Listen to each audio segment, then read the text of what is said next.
You're watching Fairfield Public Access Television, Channel 9.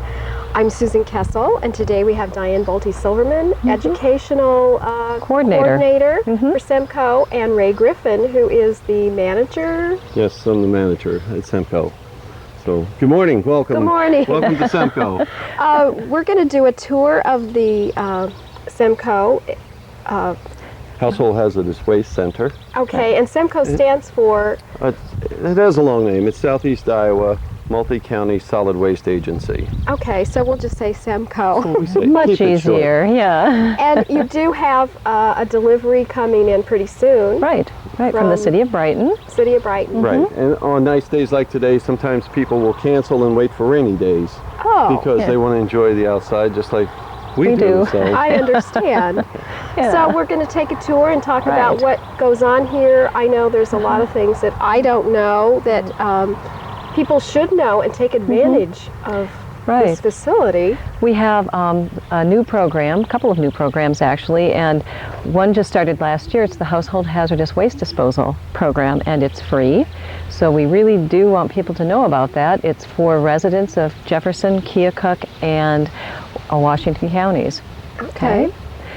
And you asked me to bring a few things, and I didn't have much time, but I very quickly grabbed a couple of empty containers. Oh, okay. Okay, that's fine. That's fine. You can get them and kind of show people what you brought.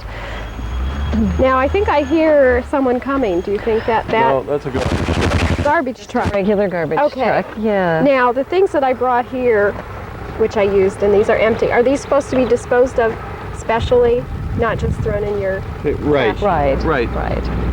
We'll wait for the truck to go by. Yeah, it's a little noisy. And what is the truck bringing? That's probably bringing Washington's solid waste, the residential solid waste today, to pick up for the city of Washington. Right. Okay. Now, what should I do with these? Well, if they're empty, you can throw them in your trash, but if you had anything left in them, you could, maybe your parents or friends or somebody might want to, use this product too. What I would say is see if they want to use it, kind of share it, okay? Because the best thing to do if you have it is to use it up. If you don't think you're going to, you may have somebody else, know somebody else who's going to use it up. So that would be my first choice. The next thing, if you really don't know anybody who's going to use it, is pack it up and bring it out here. Okay. And we have a very safe way to dispose of things like this is Weed Be Gone, a very typical lawn weed killer. A lot of people use this. So there's probably a lot of this out there, being stored in sheds or garages or basements.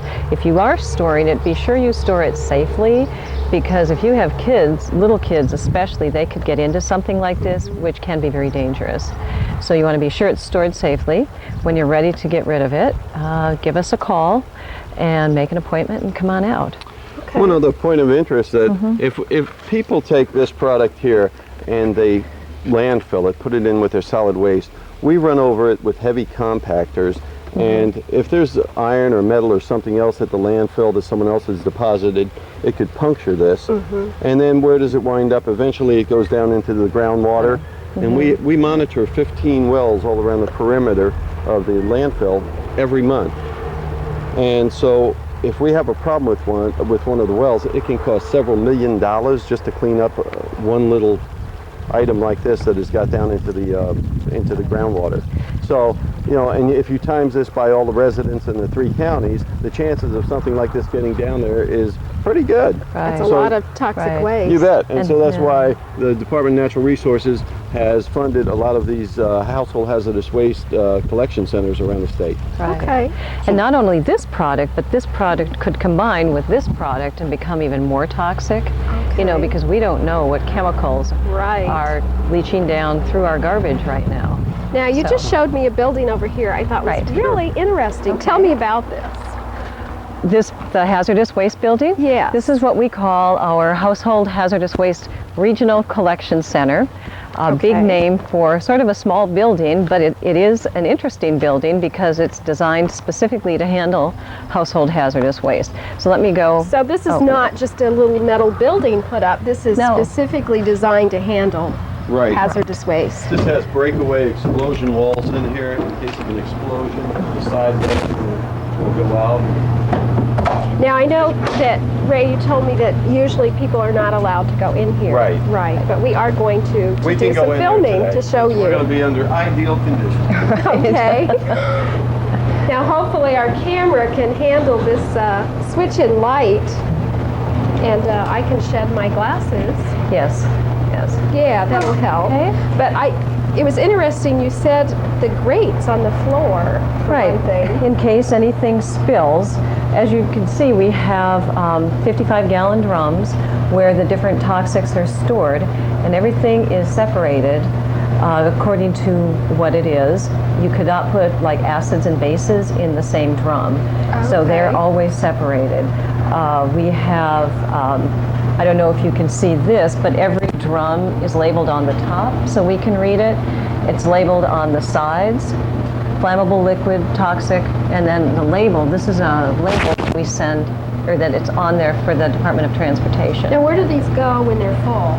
When they're full, they go to a company called Phillip Service Inc. In Kansas City, Missouri. So after they're full, someone picks them up Right. and Right. handles them as they should be. Right, right. They know how to handle them, and as I said, they're all labeled and everything, and different things go into each one. Like this one is for flammable toxics. The one back there is for aerosols that are insecticides and oven cleaners. We have another one that are aerosol cans just for spray paint, you know, that type of thing.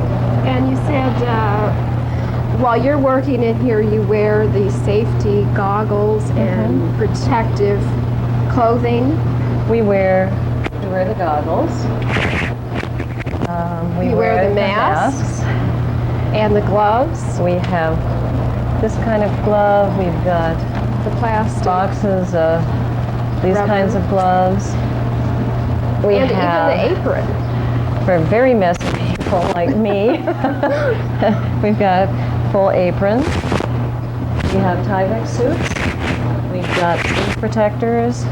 So all of this is for handling chemicals, which I mentioned I did some yesterday, and I was not very safe at all. Right, I think right. we typically don't worry about those things, but now coming out here, Right. I'm much more conscious of that. Yeah, you need to wear foot protection, you know, like we wear boots, like shoes. So we try to be safe because we don't want to breathe this stuff either. So what goes on in here? Where did this come from? What? This container full. This came from the Department of Transportation in Fairfield. They brought some mostly paint in today, and so we put it in, you know, in our bin. And then because it was a business, not a residence, they did have to pay for it. And so we do have fees for, you know, the different categories of things. So for residents, this is a free service. Right. And for businesses, a small charge. Right. There is a Appropriate charge An by appropriate weight. charge. Right. Did you want to add something, Ray? Yeah, Susan, one thing we might stress is that, like you say yesterday, you used some chemicals on your lawn. Well, a lot of these chemicals can be absorbed through the skin. Right. And that's where a lot of the problems. So whenever using any kind of chemicals, make sure you have some rubber gloves on. I did everything wrong. Yeah. I Well, had that's okay. shorts But you on. learned that. I had no mask. Probably wearing sandals. Usually you're okay without the Sandals. mask. But it's usually just with the contact with your skin, and just so it's not windy where you're going to inhale it and It stuff. wasn't too windy, but I did Right. wrestle around with a hose, you know. I'm See? sure. But that's just a good tip for everyone, Right. you know? Yes. Even gasoline has properties within it, and I know a lot of the men, you know, we've all washed oil off our hands with a little gasoline and tar and Yeah, stuff I've like done that, you know? that. I have to. But, I have or to. lighter fluid takes stuff off, but Yeah. those do contain some volatile chemicals, and they shouldn't be absorbed through the skin. And as time goes by, we learn more about Yes. Right. hazardous waste. Hopefully this visit will make you more conscious of that too, and you'll be more careful. Right. Now, in the building next to us, we peeked in it for a second, and Okay. that one is really interesting to me too. And that's the waste exchange building. Right. When people come in, a lot of times they have products that are actually in really good shape. Maybe they have quite a bit of it left, but they just don't want to use it anymore. You know, for whatever reason. There could be maybe someone's moving into an apartment, they won't be gardening anymore, that type of Right. thing. So instead of having to pay, to get rid of it and incinerate it and have it put in a landfill, we'd rather have it used. And so we ask people, to bring it anyway. So this is kind of an exchange program. Right. And we just put the items on a shelf. And it can be anything from car products to paint to cleaning supplies to gardening products, anything that they would normally bring into the hazardous waste, and then we just put it on the shelves, and then other people can come and take them for free. For free. I think that is so neat. Right. You don't have to bring anything. No. If you need something and you're out this way, just stop in. And I said, oh, I'm going to look in here and see what I need. Yeah. Rose food. Right. Can I get rose food? We will. Oh, good. You will have to fill out a form because we do have to keep track of what we do, because we have to report back to the DNR on what we take in and what goes out. But all pet stain and odor remover. Can I take this yes. too? This I really You certainly need. can. Okay, I found two things. So Okay. We have outboard snowmobile oil. It's never been opened. I don't need that. You don't need that. Okay. We don't have much paint right now. But you do have some. Yes, usually we have more paint, but if it's too old, then we don't. We just bulk that. But now, I know a few years ago when we had RAGBRAI, I searched. First we put out a request for used paint that people weren't using. We had some response, and then I actually drove down the streets during the trash pickup and found some out in the yards. yeah, good. You were But recycling. this, if a school or organization is doing a project and they need paint, this would be a great place to can check call. out. Yeah, they could just call us. We could tell them what we have, or they could just come out too. Or And then, exchange it perhaps for a different color. whatever. Yeah, if they have stuff they don't want, we'll take it in our hazardous waste facility. And if they, if they want something different, So then I they will can need come to here. come back in here And and fill out a form. out this form. That's so I'll right. put this down for now. Okay. And then I think we should Let's go to our check bulk out painting. This big building is for storage, and you also talked about the paint. Right. I would say probably our biggest, or the most amount of what people bring in is paint. And we take oil-based paint, not latex, because latex you can dry out at home and then just put it out for the garbage collectors. That's not a big problem. No, as long as it's dry. It is a problem when it's wet. Okay. But once in a while we do get people who perhaps bring in 20 cans of paint and they might get one latex in there because they didn't notice it. So we'll handle that, but we normally will not accept latex. And that's what you're doing here is actually drying out. Well, what we're doing is, I can sort of show you, we would open a can and then put it upside down so that it can drain, and kind of scrape it out, and then it will drain right into this 55-gallon drum. Okay. Now this one is dry, so we let this dry out before we toss it in the in the landfill, because we don't want any of that, any residue in our landfill. And so we just put it on our paint tree, and then it drains into this barrel. The barrel gets full. We just put the plastic in, cover it up, and it goes off to our hauler or our processor in Kansas City. And the neat thing about things like paint and anything with a petroleum distillate is that it can be used as fuel. They will actually recycle that and use it as it's used like a natural resource. So that's good to know that what you're disposing of here is going to be used somewhere else. Right. Some of the pesticides and things like that will have to be incinerated, but the petroleum products will be refined and used. Okay. Now the equipment here was just being used a while ago by Ray, and I wish I would have known about this and had a truck to pick up a load of mulch. Yeah.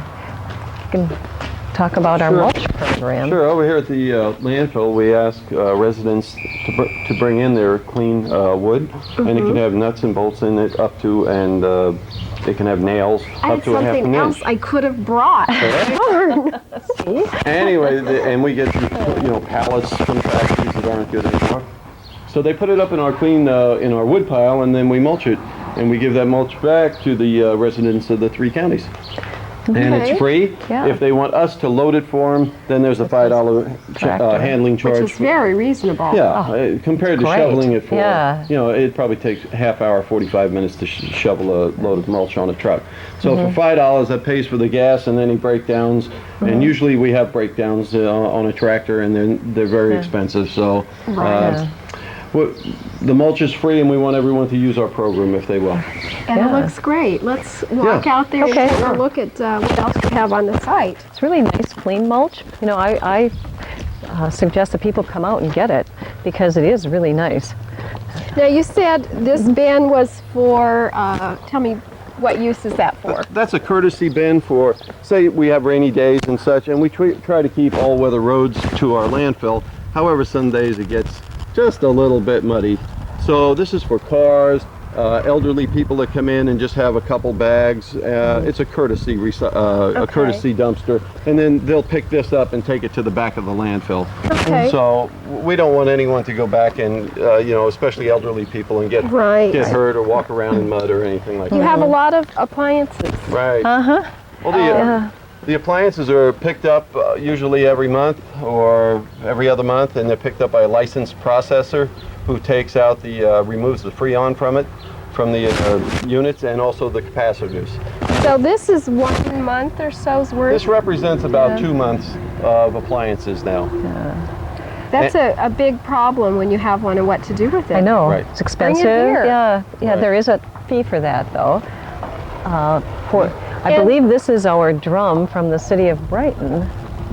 Okay. It looks like he has some tires, maybe? Maybe not. Yeah. So we'll just walk over here if we can. We'll go through this. Or come over here and just take a look, and we'll see how we're going to handle this. And this is from the city of Brighton. And it is, what is it, caustic soda? This is called, it's caustic soda. It's like a lye. So what we had to do is provide them with a DOT approved shipping barrel. These barrels aren't, it's not just a regular old 55-gallon barrel. They cost us about $20 to $25 a piece. They've been pressurized, and they have a code on them here. It shows when they were pressurized and checked.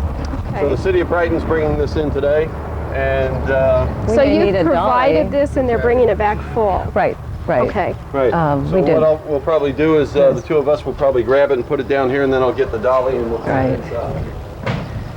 And then this will be logged in. You know, we have to keep track of everything that we do. I imagine you have to keep very strict records. Right. Everything is done by regulation, and so we have and code, and a lot of it is the Department of Transportation, because this will be transported on highways. And it's not horrible toxic stuff, but you know, it could create a problem.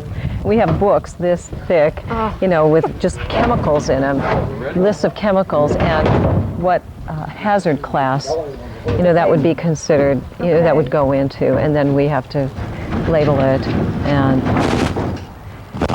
you know, as I said, just keep track of everything. And once again, while we're waiting and watching, I just think this is a great thing that people need to know about. I do too. And take advantage of. Yes. Myself included. Well, we've been trying. Last year I went to every school except maybe 1 or 2 high schools in the entire 3 counties, talked to kids. This year we had a magician talk about recycling and hazardous waste. He went to all of the elementary schools with a show called The Magic of Recycling. And I've spoken to many civic organizations, Lions Clubs, Rotaries, you know, any group that would like me to speak. I do that. We put articles in the newspapers. We put information on radio stations. You know, we are trying to get the word out. A lot of times our children are a lot more educated than we are. Yes, it's great. And hopefully the next generation will do a better job than we have done. I think they will. I think kids are really pretty knowledgeable about, certainly about recycling, and they are getting more knowledgeable about the hazardous stuff. And sometimes they help the adults. Yes, they do. Be more They do. aware. So we have him filling out a form now, saying what he's bringing. Right, now chemical. he's filling out a form. And it's caustic soda, right? Okay. And the cities fall under what would be Okay. called And what we'll do conditionally is exempt go up, small figure out quantity the charges. generators. It's, Okay. you are a business, and it's And those are 30 businesses pound, and that Belinda will give produce you less, off the truck, 220 pounds That's or all we less need, per so month of thank you hazardous for bringing waste. it in. And larger businesses generally have a company come and take their stuff on a regular basis. They would generally not use a facility like ours, okay, because ours is a smaller facility. They would have Safety Clean. That's a major, hauler of hazardous stuff. Okay, so obviously All right, thanks a the lot. tires were not Appreciate to be it. left here, but the Right. reason I mentioned the tires is that you just, SEMCO was responsible for producing a video about Right. tire recycling. That's right, that you've shown on FPAC, Yes, which is great. yes. And actually we have a tire recycling spot here. Okay, so we should take a look at this. Right. It's very basic. It's a semi-trailer, and it's supplied to us by UTS Tire out of Des Moines. And this one's pretty empty because they just came and picked one up last week, I believe. But this will be totally filled with tires. How long does it take for that? Oh dear, I think you'll have to ask Ray Probably about depending that. on the season. Depends on the season, right? And if we're having an Amnesty program or not. And that is when people can bring as Tire. many as they want? No, there's usually a limit. Okay. For the city residents of our 3 counties, during April and May, we had 10 tires per household. But now we are having a tire amnesty for county residents, not in the Okay. city, but rural residents, because they weren't included, in our city amnesty, and so that is going to be happening June 7th through the 11th, and they can bring up to 6 tires per household for free, and that's out here at our semi at the landfill. So we're hoping that people do that if they do have waste tires at home that they want to get rid of. For one thing, tires do present an environmental hazard because they can get filled with water. Mosquitoes breed in them, and then that creates health problems. Also, if tires start burning, burning tires produce very toxic gases that go into the air and are extremely polluting to the air.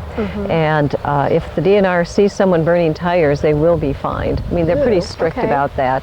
So they will track down tire fires if someone thinks they can get away with burning tires. No, you can't. Oh, I you didn't know can't do that. that. No, it's illegal to burn tires. It's also illegal to put tires in any landfill in the whole state. That's been law since 1990, I believe, 90 or 91. And so it's sort of hard. What do I do with all these tires? And one thing you can do is take them to a retailer. When you buy new tires, they will take your old tires, and you have to pay for it, but it's minimal, very minimal. Or you can bring them out here, and if it's not an amnesty program, then we do charge also $2 per car tires, $5 for truck tires, and then it goes on up for the larger tires. And the nice thing about recycling tires is that they are very recyclable. The University of Iowa uses shredded tires and coal to heat their entire campus. So they want tires, right? And cement kilns use them for, drying cement. Grain elevators will use them for drying grain. And when tires and other fuel are combined, it's actually more efficient than just coal by itself. Oh, I didn't know any of that. It makes me feel good to know that they're usable. They're like a resource. And people say, well, if tire fires are so polluting outside, why can you burn them inside? It's because it's in a controlled environment. Okay, they're in a controlled situation where the efficiency will be enhanced and will be improved, rather than just out here where they just burn out of control. Okay. Let's take a little quick break. Okay. Let's take a minute and tell how we get to SEMCO landfill and recycling. Okay. From Fairfield. From Fairfield? Okay. Sure. Well, just go north on Highway 1. Then there's a T intersection, which is Highway 78. You turn left, go through Richland, are part of Richland on Highway 78, and we're about 1.5 miles west of there. Okay, easy to find. Right on all paved roads and just right here. Right. There's a little green sign that says sanitary landfill right before the turn in, to the landfill. So just watch for that sign. Okay. Now, right over here you have a corrugated cardboard only. Right. Again, this is just another service that we have for local customers that are usually not close to the recycling center in their town. And what it is, it's a courtesy box for cardboard. Just like we have the courtesy box up there for elderly people that have some garbage and trash bags, 1 or 2 bags. This is for people come into the landfill, and if they find out, hey, gee, I got a bunch of cardboard on here, it can come right back up here and they put it in the recycling bin here. And then it's hauled away and it gets recycled. Great. We have a few other recycling courtesy containers too for the same people with plastic and glass and paper. Right. Right. Inside the building we have, it's what's known as our little mini recycling center in there. Okay. And so where they can bring plastic, glass, it's just what we pick up like in Fairfield, newspaper and such. Okay, so just the same as what we would and it's in just town. it's a courtesy for people that are not close to a recycling center. Okay. Now we're walking, how many acres do you have here? Okay, well we have, SEMCO owns right here in this immediate area about 70 acres. And we have about 28 acres that's since 1974 that is under production or under fill back there. Okay. So all this up here, there's no solid waste underneath any of this ground here. And could you just simply explain how SEMCO is funded? You said you're nonprofit. Well, SEMCO is a 3-county government organization, and we're under a 2080 agreement with the 3 counties. A little technical, but and so we, way back when it was formed in 1974, they applied for a tax-exempt status, and seeing as it is a government entity, we're funded strictly by the tipping fees that come through the front gate. Okay. And we do have the lowest tipping fees, which is our gate fees for garbage, in Iowa. It's $22 a ton, and our neighbors down the road at Ottumwa, they're $48 a ton. Wow. So we really have a bargain on garbage. Really is. And so the city of Fairfield brings all their garbage here. Yes. Yes. Okay. Looking over here, we have what you said was clean wood. Right. That's delivered. Right. Some of the factories, they have, such as Harper Brush and various few, they have some extra odds and ends from their millwork and such. And it comes over here and there's some old pallets that have either broken or, they're not usable anymore. We do have people, if we see good pallets there, we'll call a factory and say, hey, we have some pallets. If you want to send your man over and pick them up, they can come over and get some pallets. You've done that for J&B Plastics, We've done that for J&B Plastics. Okay. We've done it for many places. It's nice to know you have your eyes open and care that these can be reused. And well, all this stuff, if it went into the landfill instead of us doing something else with it, we would have more volume in the landfill, which is exactly what we're trying to not do because of the state law that says we have to reduce our volume. Okay. So it sounds like you have to have some good management here to keep your gate price down. We do. We count our pennies, and it's paid off. The SEMCO board over the past 20 years, they've had some excellent people serving on it and watching every dime we spent. So it's been managed very good. And how long have you been with SEMCO? I've been with SEMCO 7.5 years. Okay. And Diane, you've been educating for a year and a half, about a year and a half. Okay. That's when the hazardous waste program started. So that's when I started, because that's when I work under hazardous waste and tires.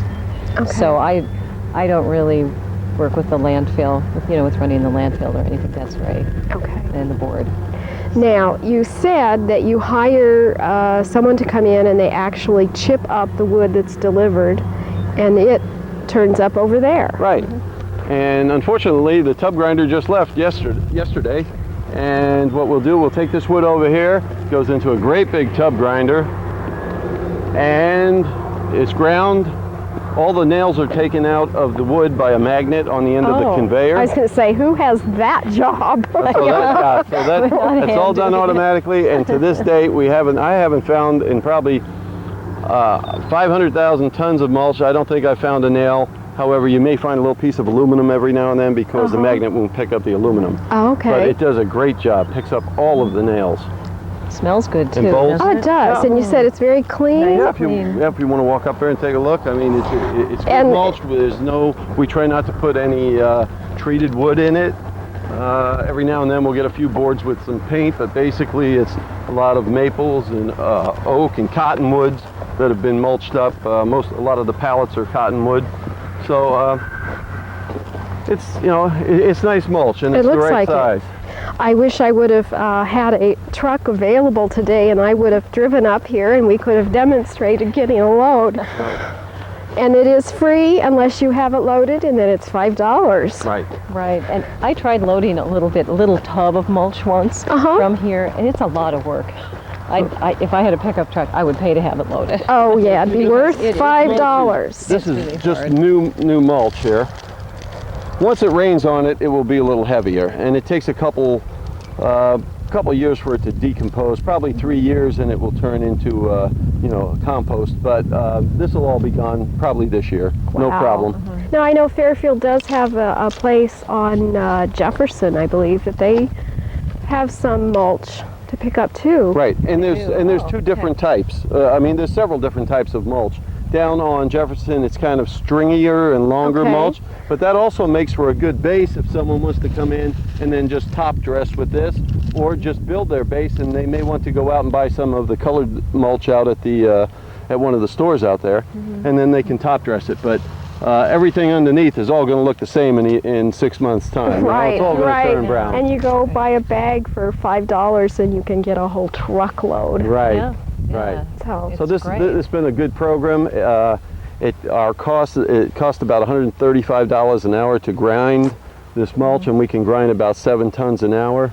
This represents about $2,500 worth of grinding the other day. So, wow. But we feel it's a way for the residents to get something back free from their tipping fees and such. Okay. And it keeps it from going into the landfill. Right. Yeah. So it's like positive all the way around. Yes, you're doing your job. That's right. And then over here, what looks like we have all kinds of stuff over here. Metals. It's just basically it's supposed to be all metals. Every now and then things get a little mixed, and the processor that picks these up, he kind of sorts it out a little bit. But basically it's just for metal. They go to a processor, usually up in Davenport, Altovers or someplace like that. And it's recycled, isn't it? A scrapper, he comes by and picks it all up. So it's all recycled. And again, that can be used as a natural resource, and it doesn't go into the landfill. So that it's beneficial in both of those ways too. So to me, it's starting to come down to almost everything's being recycled. There shouldn't be very much to go back there in that landfill. I mean, what is the garbage? Well, unfortunately, not everyone is energetic and says, hey, let me take these milk jugs and put them aside and put them out on the corner, or out in our recycling bin. And that's why we have just went to, in Fairfield, the unit-based pricing, or the pay-as-you-throw. That's where we're going to be putting the bags. And that's there to help promote recycling, because no one's going to, I don't think too many people are going to buy a bag and then stick recyclables in it when they put them in the little vat that we have, or the little tubs that are set out. So we hope that will promote a little bit more. The hazardous waste program, too, will take garbage that someone might throw in their bag and have to pay for it.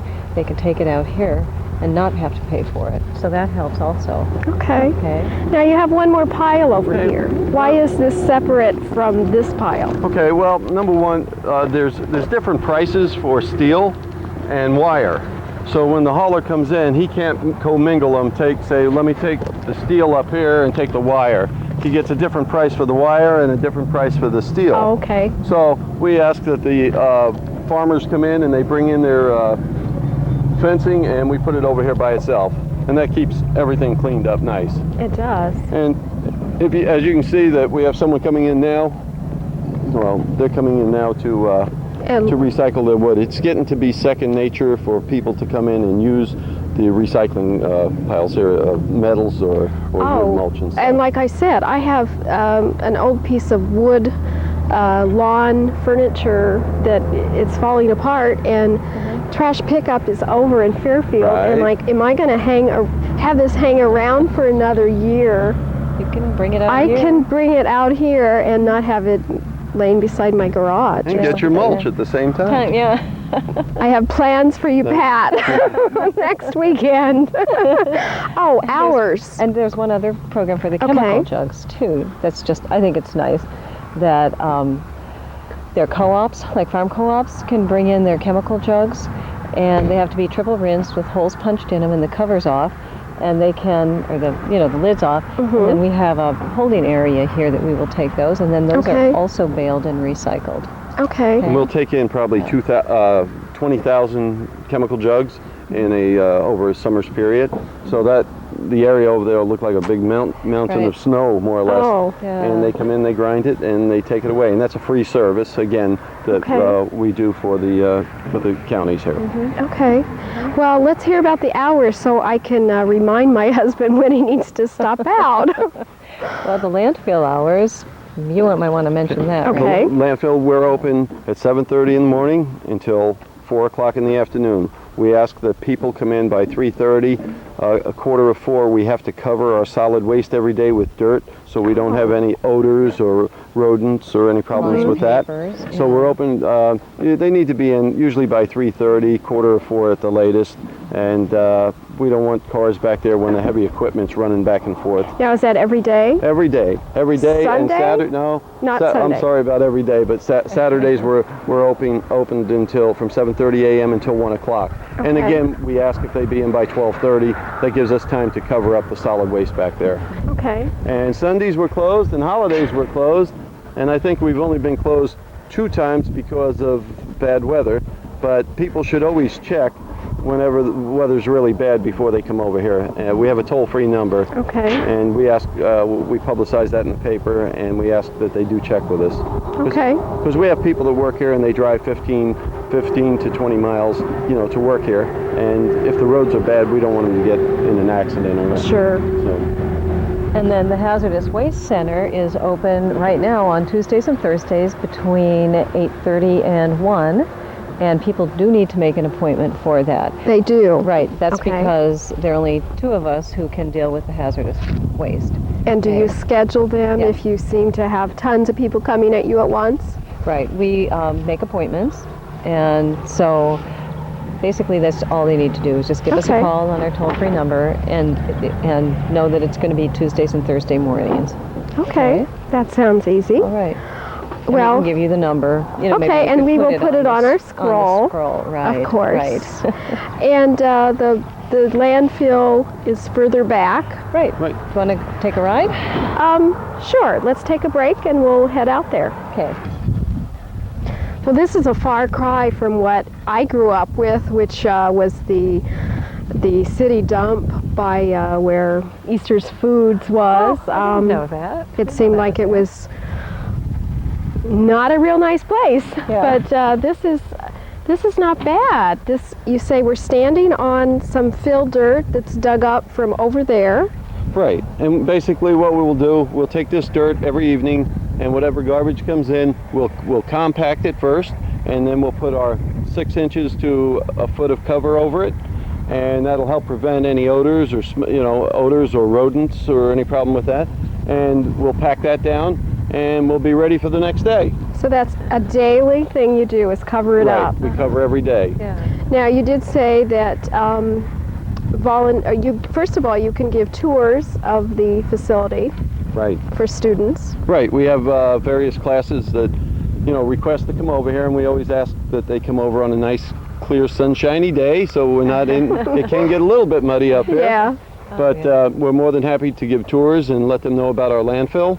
And another project is if kids have community service to do, you do have a little bit of a problem. If the wind blows, you have some paper blowing around. Yeah, we have a litter problem over here. It's continuous, and we continuously put up litter fences, and we have to pick up the litter periodically, so it's not going to our neighbors or just out in the fields and such. So we can have the children come over for young fellows and girls for community service.